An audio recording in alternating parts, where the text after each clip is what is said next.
Ya baik, Assalamualaikum warahmatullahi wabarakatuh. Senang sekali bisa berjumpa kembali pada pembelajaran kali ini. Ya, walaupun kita masih belum bisa melaksanakan pembelajaran tatap muka, kita masih melaksanakan pembelajaran jarak jauh, tetapi Bapak berharap kalian tetap terus semangat mengikuti pembelajaran jarak jauh ini dengan segala keterbatasannya, ya. Semoga pandemi segera berakhir dan kita bisa kembali melaksanakan pembelajaran tatap muka seperti sebelum-sebelumnya. Nah, pada kesempatan kali ini kita akan mulai bab baru, ya, di bab yang ke-9, yaitu tentang sholat tarawih dan tadarus Al-Quran. Nah, pada pertemuan kali ini yang akan kita bahas terlebih dahulu yaitu tentang indahnya sholat tarawih. Ya, mungkin langsung saja kita bisa masuk ke dalam materi pembelajaran. Ya. Nah, pertama adalah pengertian dari sholat tarawih itu sendiri, ya. Apakah sholat tarawih itu? Nah, secara bahasa, tarawih itu berasal dari kata tarawihatun, ya, yang artinya adalah waktu sesaat untuk istirahat. Nah, dikatakan demikian karena pada saat itu pelaksanaan sholat tarawih itu para sahabat melaksanakan sholat tarawih dengan beristirahat sesaat setiap setelah selesai melaksanakan 4 rakaat sholat. Nah, pada saat istirahat atau jeda istirahat yang dilaksanakan sholat tarawih itu tidak diisi dengan jajan-jajan gitu, ya, seperti kalian istirahat di sekolah, bukan seperti itu, ya. Nah, istirahat yang dilaksanakan oleh para sahabat ini diisi dengan membaca ayat-ayat suci Al-Quran, ya. Setelah itu baru melaksanakan sholat tarawih lagi 4 rakaat lagi. Nah, sholat tarawih sendiri ini hukumnya adalah sunnah muakkad, ya, atau sunnah yang sangat dianjurkan untuk dilaksanakan. Dan untuk waktu pelaksanaannya sendiri ialah malam hari, yaitu lebih tepatnya ketika setelah sholat isya atau setelah waktu sholat isya sampai sebelum fajar, terbit fajar, atau sebelum sholat subuh, ya. Ini sholat tarawih bisa dilaksanakan secara munfarid ataupun berjamaah. Jadi apabila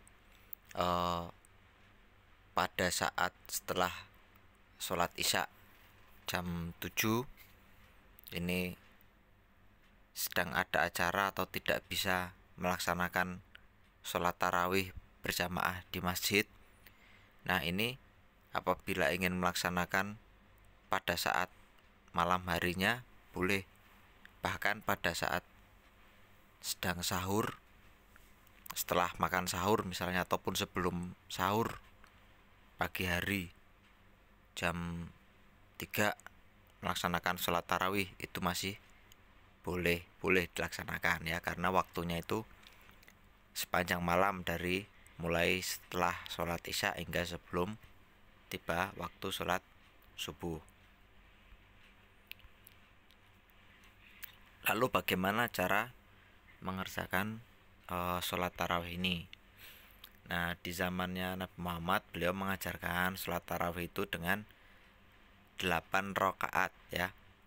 Dilaksanakan setiap 2 rakaat 1 salam. Kemudian setelah 4 rakaat tadi ada jeda istirahat untuk melaksanakan atau membaca Al-Quran. Para sahabat itu, ya, ada waktu jeda setiap 4 rakaat itu istirahat. Kemudian dilanjutkan dengan melaksanakan sholat witir 3 rakaat. Nah, jadi jumlahnya 8 ditambah 3 itu ada 11 rakaat. Tapi kalau dikatakan sholat tarawihnya 11 rakaat ini salah, ya. Jadi kalau ada soal berapa jumlah rakaat sholat tarawih, kalian jawab 11 rakaat, itu salah, karena sholat tarawihnya adalah 8 rakaat. Yang 3 rakaat itu adalah sholat witir ya.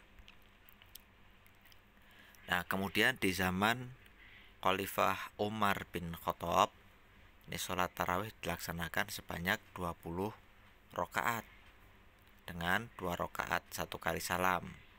Nah, dilanjutkan dengan atau ditutup dengan sholat witir 3 rakaat. Nah, sholat witir sendiri ini jumlah rakaatnya selalu ganjil ya. Ini bisa dilaksanakan 1 rakaat itu boleh. Sholat witir itu 1 rakaat saja boleh.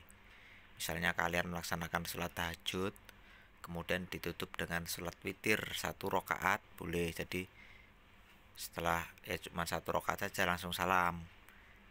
Bisa juga dengan 3 rakaat. Ini yang diajarkan Nabi Muhammad ketika melaksanakan sholat tarawih pada saat zaman Nabi Muhammad maupun zaman Khalifah Umar bin Khattab. Ini yang dipilih adalah 3 rakaat. Mungkin alasannya karena tidak terlalu sedikit. Kalau 1 rakaat itu terlalu sedikit, dan juga tidak terlalu banyak. Kalau 11 rakaat kan terlalu banyak ya. Jadi yang dipilih adalah 3 rakaat. Walaupun 1 rakaat ataupun 5, 7, 9, 11 itu adalah diperbolehkan untuk melaksanakan sholat witir ya. Jadi sekali lagi, untuk jumlah rakaatnya ini adalah 8 rakaat atau 20 rakaat. Jadi kalau ada yang bilang 11 atau 23 itu adalah dijumlah dengan sholat witirnya ya. Nah, berikutnya adalah bagaimanakah pelaksanaan sholat tarawih di zaman Nabi Muhammad SAW ya. Jadi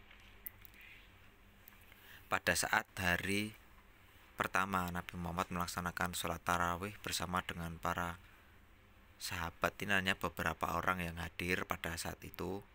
Nah, kemudian mereka melaksanakan sholat tarawih secara berjamaah. Nah, kemudian pada hari yang kedua, ini para sahabat yang pada hari pertama itu tidak hadir karena mungkin tidak tahu atau apa gitu ya, kemudian mengetahui bahwa Nabi Muhammad ini melaksanakan sholat tarawih.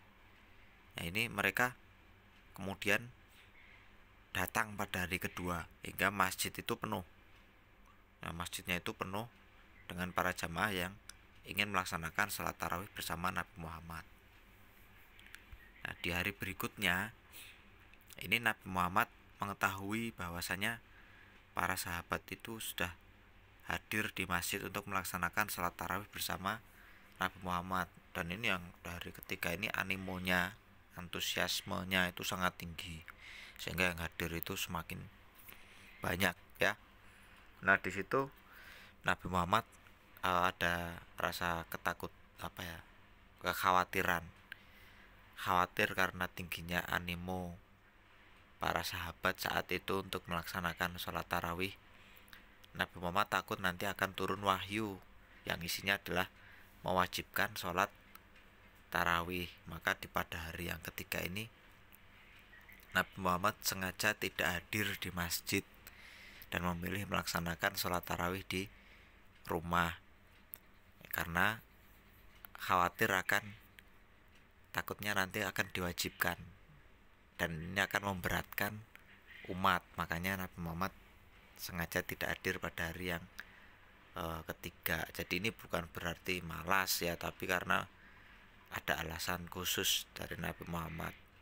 Nah, sehingga hukum melaksanakan sholat tarawih ini tetap sunnah muakkad, sunnah yang dianjurkan ya.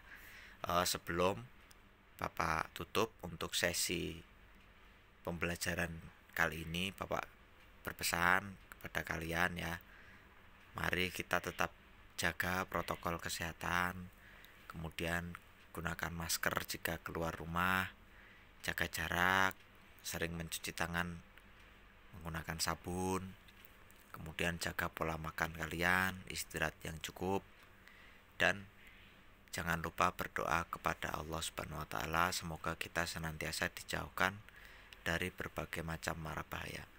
Ya, sekian pembelajaran pada kesempatan kali ini, kurang dan lebihnya mohon maaf. Billahi taufik wal hidayah.